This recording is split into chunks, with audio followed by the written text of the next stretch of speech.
Hello les amis, je vous retrouve pour une nouvelle vidéo sur le basket en NBA et le suivi des San Antonio Spurs et surtout de Victor Wembanyama. Et cette nuit, pour le match de reprise, puisqu'il y avait eu le All-Star Game, les Spurs ont de nouveau connu la défaite aux Sacramento Kings 127 à 122, un match plutôt serré avec un Wemby qui frôle un match extraordinaire, c'est-à-dire d'avoir au moins 5 dans toutes les statistiques connues, puisqu'il a fait 19 points, 13 rebonds, avec en plus 5 rebonds offensifs, 8 défensifs.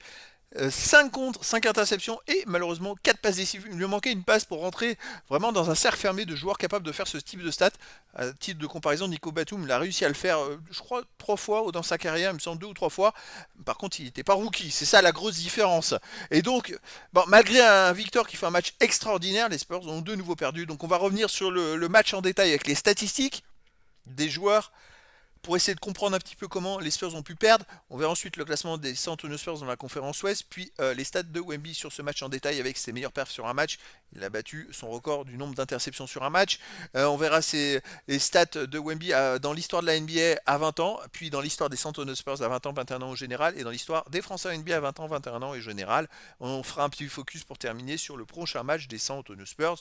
Voilà, pour se donner rendez-vous pour la prochaine vidéo.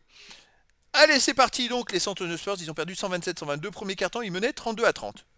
Deuxième carton, ils perdent 25-35 de 10 points et donc ils sont menés à la mi-temps de 8 points. Troisième carton, ils gagnent 30-28 et le quatrième, ils ont gagné 35-34. Bref, les Spurs ont gagné 3 cartons sur 4, mais ils ont perdu le match parce qu'ils ont raté leur deuxième carton. Pas tellement raté, mais voilà, ça a suffi pour perdre le match.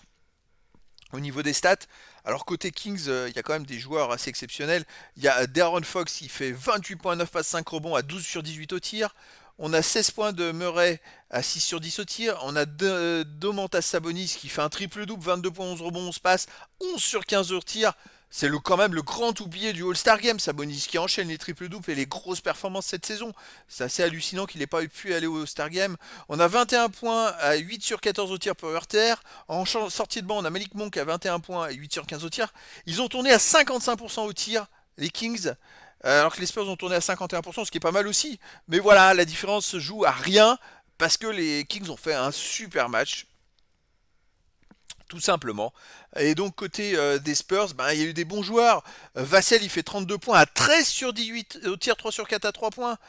Il fait 7 passes en plus. On a Jérémy Sauchan, 16 points, 8 rebonds.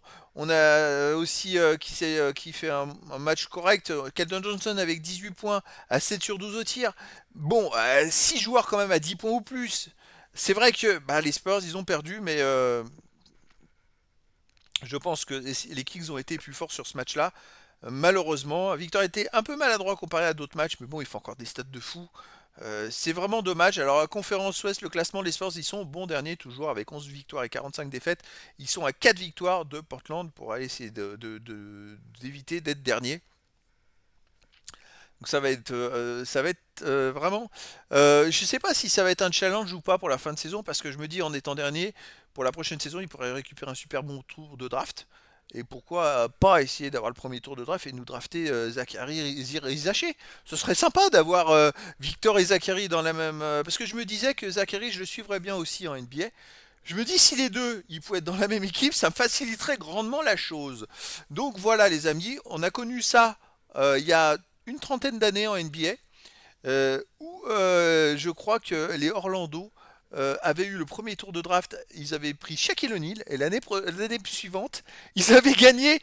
Alors il y avait une chance sur 69, je crois. Aussi le premier tour de draft, une chance sur 69 ou 66. Et là, vous avez pris Chris Webber, mais ils l'ont changé contre Anthony Hardaway. Bon, il y a eu un micmac parce que Shaq il préférait jouer avec Anthony Hardaway plutôt qu'avec Chris Webber, qui avait un peu le même rôle que lui. Il avait raison sur ce coup-là. Et donc, il y avait eu ça. Est-ce que ça serait la chance des Spurs? Bonne question. Allez, on continue. Donc les stats de Wemby sur ce match en 31 minutes, 8 sur 21 tirs, 1 sur 6 à 3 points, 2 sur 3 au lancer franc. 31 minutes jouées donc avec 19 points, un peu moins que d'habitude. 5 rebonds offensifs, 8 défensifs, total rebond 13, c'est pas mal. 4 passes, c'est mieux que sa moyenne. 5 interceptions, son ancien record c'était de 3 le 27 octobre dernier contre Houston. Là, il en fait 5. Il explose son record. 5 comptes, il est au-dessus de sa moyenne. Seulement un ballon perdu. Je sais que j'ai vu dans les articles que Pop avait travaillé beaucoup, beaucoup, beaucoup avec lui pour essayer de voir, pour faire diminuer ses ballons perdus. Je pense qu'il a dû tirer des stats de toutes ces fois où il perd les ballons et lui dire maintenant ça, à chaque fois que tu fais ça, tu perds le ballon, t'arrêtes. Voilà, ça a dû plutôt s'orienter là-dessus et donc ben, ça a été efficace puisqu'il fait un seul ballon perdu et puis il fait qu'une seule faute pour un grand comme ça qui va faire 5 contre. C'est quand même pas rien et car quand il joue de 0, l'équipe ne perd pas quand il est sur le terrain. C'est moyenne en saison, en 50 matchs joués. Voilà. Je crois que c'est le quatrième meilleur joueur de l'histoire à atteindre 1000 points, 500 rebonds et 150 contre. Il est derrière, je me demande s'il n'y a pas Shaquille O'Neal qui a fait 143 matchs. Il y en a un, c'est peut-être les bons James. Non, non, c'est pas possible. Non, ça doit être David Robinson ou Abdou Jabbar, je sais plus, qui ont fait ça en 47-48 matchs. Et puis, bah, il arrive derrière Victor avec 50 matchs. Puis après, il y a un joueur qui est pas très loin. Je me demande s'il n'y a pas Alonso Morning aussi dans la liste qui doit être avec 48 matchs. Bon, bref, bah, Victor, il rentre dans l'histoire, quoi. Il n'y a rien à dire, il fait partie des 5 meilleurs joueurs de l'histoire. C'est juste qu'il a commencé à 20 ans. Donc, bon, il y a des joueurs qui avaient 2 ou 3 ans de stats, mais lui, voilà. Et en plus, il est meilleur contreur. D'ailleurs, même Pop s'y attendait pas à ce qu'il soit meilleur contreur dès sa première saison. Ce qui est assez hallucinant parce qu'il faut quand même prendre le rythme de la NBA, s'habituer au rythme, à la vitesse de jeu, aux joueurs, aux adversaires. Il y a quand même des joueurs qui ont 15 ans d'expérience. Alors, c'est quand même, ils sont rodés à ça, hein. Et donc, il est déjà à 20.5, 10 rebonds 1, 3 passes 2, une interception 2 et 3 contre 2. C'est extraordinaire. Bravo Victor, continue comme ça. Allez, on arrive dans l'histoire de la NBA. Alors, eh ben, il a fait des stats un peu de partout là. Donc, il a forcément augmenté un peu dans tous ses classements. Sauf aux 3 points marqués. Bon, il a pas évolué. Mais si vous voulez, il n'a pas gagné de place. Mais par exemple, les points, il a gagné 3 places. Il est 106e maintenant, meilleur marqueur. Mais lui, il a qu'une saison, hein. Enfin, en face, il y a des joueurs qui ont 2 ou 3 saisons, hein. Donc, comme vous voyez, la comparaison, c'est qu'il est 301e au nombre de matchs joués.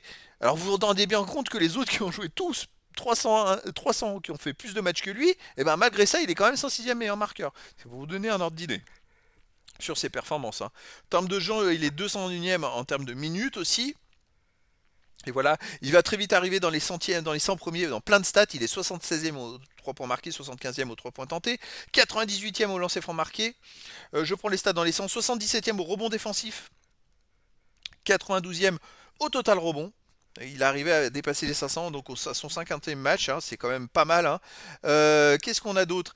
Les passes décisives, il est 115e, ce qui est quand même pas mal du tout. Les interceptions, 135e. Les comptes, il est 20e. Wemby, 20e dès sa première saison. Alors qu'il y a des joueurs qui ont 2 ou 3 ans. J'espère qu'il va tout exploser, qu'il va prendre la première place d'ici 3 ans. Ça serait énorme. 88e aux fautes, au ballon perdu, pardon, et aux fautes, il est 243e. Donc, Wemby continue sa progression. Allez dans les stats des San Antonio Spurs. Il n'a pas gagné de place à 20 ans. Ça n'a pas bougé. Ça n'a pas bougé. En même temps, il est toujours meilleur contreur, mais là, il a mis un écart avec les autres. Plus 102 comparé au deuxième. Là, il y a, voilà. Et il est plus qu'à 45 comptes de Tim Duncan à 21 ans. Il va dépasser Tim Duncan avec plus d'1 an d'avance, ce qui serait extraordinaire, franchement. Franchement, c'est très très emballant pour la suite. Sinon, je vois qu'à 21 ans, il a gagné une place, par exemple, sur les tirs tentés. Il a gagné une place sur les rebonds offensifs et une place sur les rebonds défensifs. Donc voilà, il continue sa petite progression dans toutes les stats. Après, même au général, c'est plutôt intéressant. Il est quasiment dans les 100 premiers, quasiment dans tout. Donc là, je vois, il est même 34e au contre déjà sur 327 dans les stats, 327 joueurs contreurs chez les San Antonio Spurs. Il est 34e déjà en un peu plus d'une demi-saison. Allez, dans l'histoire des Français en NBA, je ne l'ai pas mis en jaune, mais il devient, grâce à ce match, le meilleur rebondeur offensif à 20 ans. Je le mettrai en jaune pour le prochain match. Il vient de dépasser Johan Petro de 1 contre, tout simplement, parce qu'il était déjà meilleur rebondeur défensif, meilleur au total de rebonds, et meilleur contreur des Français. Et ben maintenant, il vient de gagner encore une stat. Bravo à lui. Ça c'est quand même top. Je vois que pour les rebonds d'ailleurs il lui manque 145 pour dépasser les stats à 21 ans. Et il lui manque plus. Il est aussi meilleur contreur à 21 ans avec 63 d'avance sur le deuxième. Et à 22 ans il est plus qu'à 69 comptes de Rudy Gobert. S'il dépasse Rudy Gobert à 20 ans avec 2 ans d'avance, eh ben dis donc les amis, ça va être quand même assez exceptionnel. D'ailleurs, j'ai pas mis les stats des joueurs à jour. C'est vrai qu'il me semble que Rudy il a dû jouer un match. Bon, pour la prochaine fois, il y aura aussi ces stats-là au général. Mais voilà, Wemby continue sa petite moisson. Il va falloir que je le crée l'onglet. Ça fait longtemps que j'en parle de créer un onglet avec toutes ses meilleures performances et tous ses records. Ça va être quand même intéressant parce que là, ça commence à se cumuler. Des records qui en plus sont pas prêts d'être battus parce que là il arrive à avoir des records avec une énorme marche sur les suivants. Donc je vois pas comment il pourrait être battu, ce qui est assez exceptionnel. Allez, focus les amis, prochain match des San Antonio Spurs, ça sera au Los Angeles Lakers le 24 février, donc dans la nuit de demain, tout simplement à 4h30 du matin. Ça va être un gros match hein, au Los Angeles Lakers. Aux États-Unis, ça sera encore en date du 23 février, hein, je précise. Et donc les Lakers, c'est 30-27 au nombre de victoires et défaites, 19-9 à domicile. Et Spurs, c'est 11-45 en termes de victoire-défaite et 6-14, 6-24 à l'extérieur. Ça va être un match très difficile à nouveau. Est-ce que Victor va nous sortir un grand match? Moi, j'espère, hein, il a l'air bien reparti. J'espère qu'il marquera un peu plus de points, qu'il sera un peu plus adroit, mais qu'il soit présent autant dans toutes les salles, c'est bien parce que dans l'histoire ça aide beaucoup.